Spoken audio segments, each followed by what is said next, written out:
সকলকে স্বাগত। আজকে আমরা বাসক গাছ সম্বন্ধে কিছু বলবো। এটা একটা গুণাগুণ, এটা একটা ভেষজ উদ্ভিদ এবং ভারতবর্ষের সর্বত্র, সাধারণত ভারত উপমহাদেশে সর্বত্র এই গাছটা পাওয়া যায়। রাস্তার ধারে, পুকুর ধারে, বিশেষত গ্রামাঞ্চলের দিকে আমরা গাছটা বিশেষভাবে পেয়ে থাকি। এটা একটা বহুবর্ষজীবী দ্বিবীজপত্রী, এটা গুল্ম জাতীয় উদ্ভিদ এবং এটাকে সাধারণত হিন্দিতে বলা হয় আদুসা, পানসা, ভাসিকা, এই সমস্ত নাম। এবং আমাদের হিন্দি সংস্কৃত ভাষার অনুসারে ব্যবসায়িক নাম হচ্ছে বাসক। এবং এটার বিজ্ঞানসম্মত নাম হচ্ছে জাস্টিকা আধাটোদা। এটা বাসক সাধারণত দু ধরনের হয়ে থাকে, শ্বেত বাসক, রক্তবাসক। এর অনেক গুণাগুণ আছে। ভ্যাসিলিন নামক একটা ক্ষারীয় পদার্থের মধ্যে আছে, সেটা কারণে এই গাছটার পাতার মধ্যে অনেক গুণাগুণ আছে।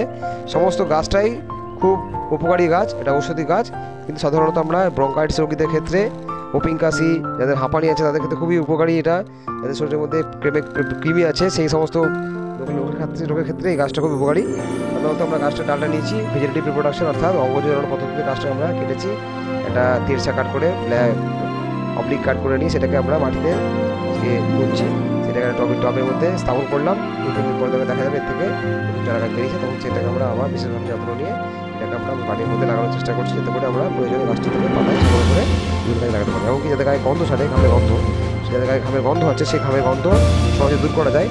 এই পাতাটা বেটে নিয়ে গায়ে যদি মেখে কিছু বসতে হয় যায় 10-15 মিনিট, তারপর গায়ে যদি শরীরটা ধুয়ে দেওয়া যায়, তাহলে ঘামের গন্ধ আস্তে আস্তে দূর হবে।